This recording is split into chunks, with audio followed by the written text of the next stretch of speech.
Membaca gerakan khilafah dari tata kata dan kata kunci keberpihakan Anies Baswedan.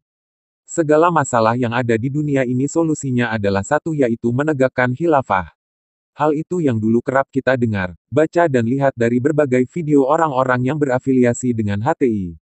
Organisasi yang sudah dilarang di berbagai negara yang ada di dunia. Khususnya negara-negara yang mayoritas penduduknya memeluk agama Islam. Mereka selalu menjanjikan pendidikan gratis, biaya kesehatan gratis, kemiskinan abis dan lain sebagainya. Intinya apapun masalahnya, khilafah solusinya. Tetapi giliran ditanya secara detail bagaimana caranya, bagaimana khilafah ngurusi negara, mereka bingung dan berkelit 7 turunan. Saya secara pribadi, terbuka dengan segala jenis sistem, jika itu masuk akal, rasional dan menjunjung nilai-nilai keadilan yang universal. Bukan keadilan bagi golongannya semata serta melupakan keadilan yang seharusnya orang lain juga peroleh. Kita ambil contoh, sistem zakat itu baik secara universal. Bukan untuk umat Islam saja. Umat lain pun boleh mengadopsinya. Oleh sebab itu, tak ada alasan untuk kita menentangnya. Atau sistem apapun yang memang layak, rasional dan bisa mengikuti perkembangan zaman. Maka itu layak untuk diterapkan. Lalu bagaimana dengan khilafah? Ingat bro, sejarah khilafah itu tak selamanya mulus. Jangan dilihat kejayaannya, tetapi lihatlah kekelamannya juga. Jangan lupa, lihat kekurangannya juga. Terus dipertimbangkan relevansinya dengan perkembangan zaman yang ada. Saya hanya mengambil satu contoh saja terkait omong kosong HTI. Dia dulu menyerang demokrasi yang katanya tak berhasil. Demokrasi togut, dan khilafah adalah sistem yang tepat untuk menggantikan sistem demokrasi Pancasila yang digagas oleh pendiri bangsa kita. Ada Soekarno, ulama, tokoh agama lain dan tokoh bangsa. Tetapi lihatlah mereka ketika melakukan demonstrasi selalu bersembunyi di balik kebebasan dalam berdemokrasi. Bangke bukan. Lalu apa hubungan khilafah dengan kebijakan Anies? Kalau kita melihat tipe propaganda dan janji-janji yang kerap dilontarkan oleh pengasong khilafah itu, saya rasa memiliki kesamaan dengan Anies, yaitu berjanji dengan tidak mau memandang realitas, rasionalitas dan relevansinya.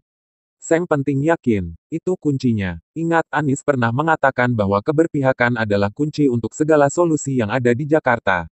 Salah satunya adalah kunci untuk mewujudkan rumah tapak dengan DP 0 rupiah bagi warga miskin.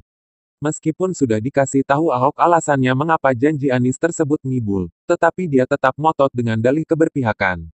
Namun buktinya sekarang, apa yang dikatakan oleh Ahok benar, dan Anies ngibul.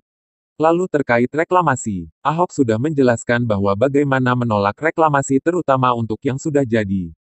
Karena tak mungkin untuk dibatalkan terkait reklamasi, maka Ahok ingin memperjuangkan NJOP 15% dan mekanisme yang menguntungkan warga DKI Jakarta dengan adanya pulau reklamasi tersebut. Selain ada potensi ratusan triliun akan mengalir ke Pemprov, akan ada 1 juta lapangan pekerjaan tercipta. Ditambah lagi, Ahok akan membuat program rumah subsidi, rusun di pulau reklamasi bagi para pekerja untuk mengurangi kemacetan. Diprioritaskan untuk keluarga muda, baru. Namun waktu itu, dengan dalil keberpihakan, Anies tak peduli atas penjelasan Ahok. Dan pada faktanya, ribuan IMB pulau reklamasi diterbitkan oleh Anies tanpa retribusi yang masuk. Yang rugi tentu warga DKI Jakarta. Apakah tidak boleh kita katakan bahwa warga sudah terbohongi oleh jargon keberpihakan Anies? Lalu, tidak lupa terkait normalisasi sungai yang ditentang oleh Anies karena itu tidak berpihak pada rakyat. Padahal, itulah salah satu cara yang harus dilakukan untuk menanggulangi banjir akibat air sungai yang meluap. Mustahil jika tidak merelokasi warga di sekitar sungai. Nah faktanya, jargon keberpihakan Anies pun hanyalah propaganda supaya bisa berkuasa. Pada kenyataannya, Anies pun melakukan gusuran di beberapa titik. Bahkan warga Sunter yang terkena dampak gusuran era Anies pun menyesal. Saya rasa, permainan kata-kata manis Anies itu sama dengan kata-kata manis para pengasong khilafah. Sistemnya belum jelas, caranya gak jelas tapi sudah bisa koar-koar ngasih mimpi. Apapun masalahnya di dunia ini, solusinya adalah khilafah. Itu yang kerap dipropagandakan. Jika kebijakan Anies yang gak masuk akal dan banyak warga yang masih memuja Anies, tidak menutup kemungkinan, pergerakan para pengasong khilafah pun akan mendapat angin segar. Asumsinya, warga hanya perlu diberikan janji-janji surga meskipun secara perhitungan akal sehat sangat mustahil.